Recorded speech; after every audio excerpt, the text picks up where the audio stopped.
Greetings all, Nick and Justin here from Those Hairy Gamers. How you going, Justin? I'm doing well. Excellent, excellent. I had this question posed to me the other day from Octopus9. Thanks, man, for the shout-out. This is because I gave him a shout-out in one of my comment videos. Do you think you will ever do a list review segment in which you could send our personal lists and could analyse and improve them? I feel this would be a good way to inspire other players. Now, this is cool. I was thinking of doing this, but at the same time, I don't consider myself an amazing list builder. Yep. I like what I do, but I'm no authority on this kind of stuff. I'm not winning tournaments left, right, and centre, but I have a lot of fun with it. Having said all that, I do spend a lot of time thinking about lists and actually building them. It's one of my favourite parts of the game. It's also why I play Magic the Gathering. It's very much a similar concept with both of those games. And I thought, okay, you know what? I am going to do this. But instead of saying, yes, this is good, or no, this is bad, we're going to relate everything back to some fundamentals of list buildings. I like to use my own lists. And I will discuss those things when I'm discussing any list that anyone wants to bring up. So in response to this video, please post lists you want to have reviewed or lists you aren't sure about and you want to get an opinion on. And I will review them based on these dot points here. I have 5 key points that I adhere to when I'm building lists. I take a very similar approach with my Magic the Gathering deck, so while I may not be able to give any input 100% with the X-Wing, I can at least agree with you that these are important points. For sure. These are very broad concepts for many games, including Magic and X-Wing. For those of you who don't know, Justin is the Magic guy on this channel. I am the X-Wing guy on this channel. So, first point, everything is a bid. Everything boils down to you leveraging your points against your opponent. This is the most fundamental aspect of list building. So everything, Justin, you put into a list, everything you put onto a table, has to, in general, be better than most things you come up against in a tournament. Yeah. It's very, very simple. It's very straightforward. Guys, focus on this before anything else when you're building a list.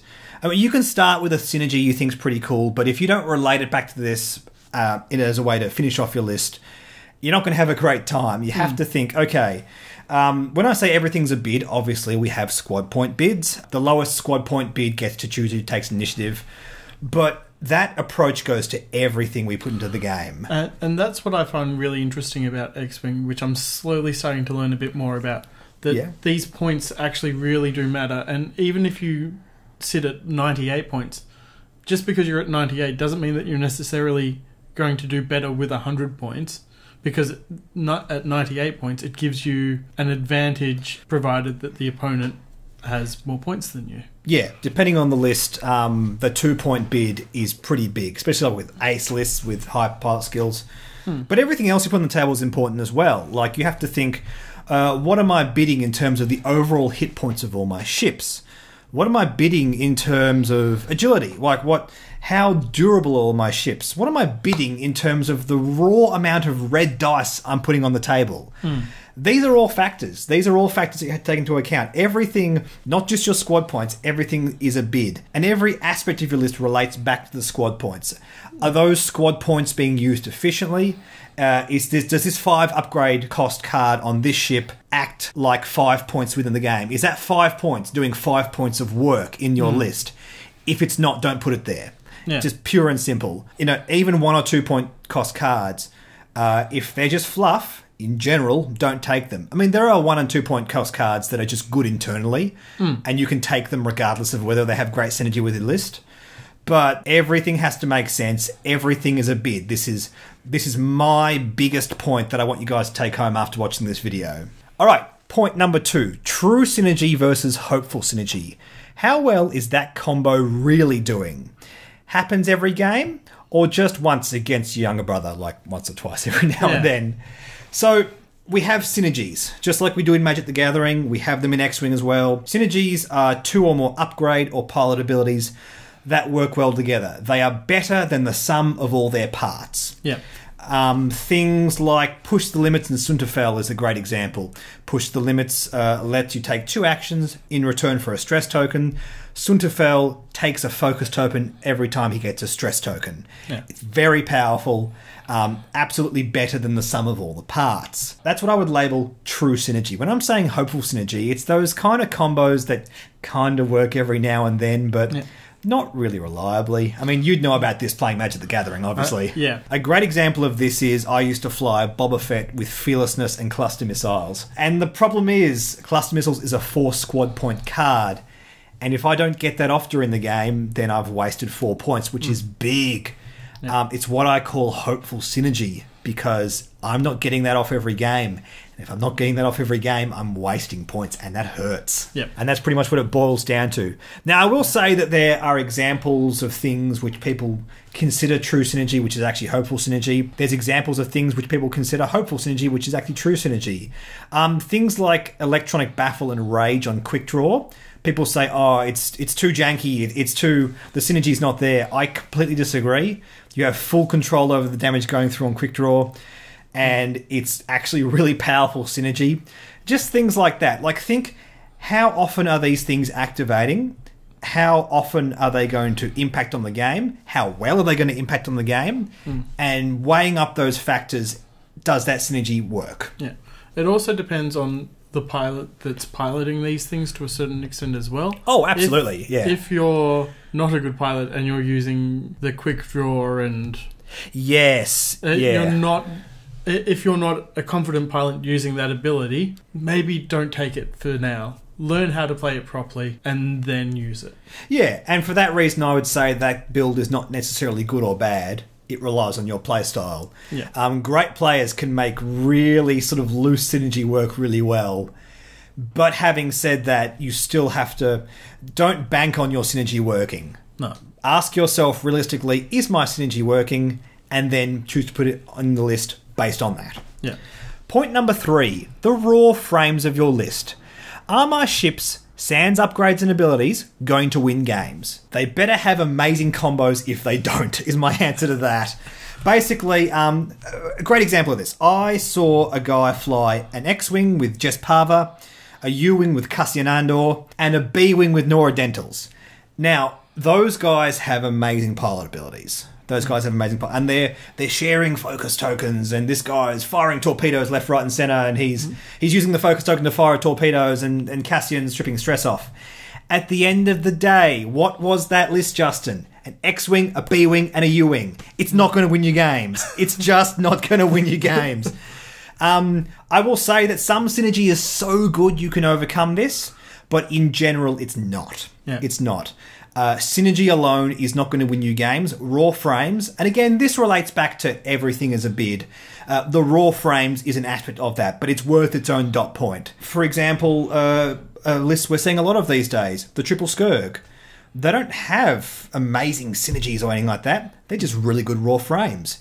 You can win games just with stats alone, and that's an important thing to remember. Point 4. Some cards or pilots are just bad. Get over it, but try to convince me otherwise regardless. What I mean by this is, okay, X-Wing is made by a company of people who have their own R&D department. Yep. They try their best to make sure everything in the game is interesting, everything kind of gets flown somewhat, and everything has its place. Sometimes they're going to get it wrong, and that's okay. Not every upgrade or ship is a precious snowflake that just needs to work in its particular situation. It's not. Some things are just bad, and that's okay. You know, fixes come out, upgrades come out, some things become better over time, but some things are just bad. Like the rookie pilot is a great example. We have a saying in the X-Wing community that taking the rookie pilot is the rookie mistake. It's just a pretty bad pilot. There are plenty of examples of pilots that just don't stack up. They just don't justify their points buy-in, or you could be doing much better for the same amount of points. There are pilots and upgrades that do the same thing, but just better. Yep. Strictly Better exists within X-Wing just like it exists in Magic. But if you think I'm wrong, actually no, this pilot can work in this situation, please submit a list that tries to convince me otherwise. I'm open-minded. I will never say everything is terrible and will never be better. If a certain list comes along that happens to make the rookie pilot work, I don't think that's going to happen. Yeah. But that might happen. One day. One day. For example, I don't think Star Vipers, before the hired guns pack coming out, which is happening in the next couple of weeks, are good. I don't think flying them in a list is justified. Guri sort of works, kind of, but we know the fix is coming. We know they're going to get a lot better. Using a Star Viper prefix is just, it's pretty much 99% just bad.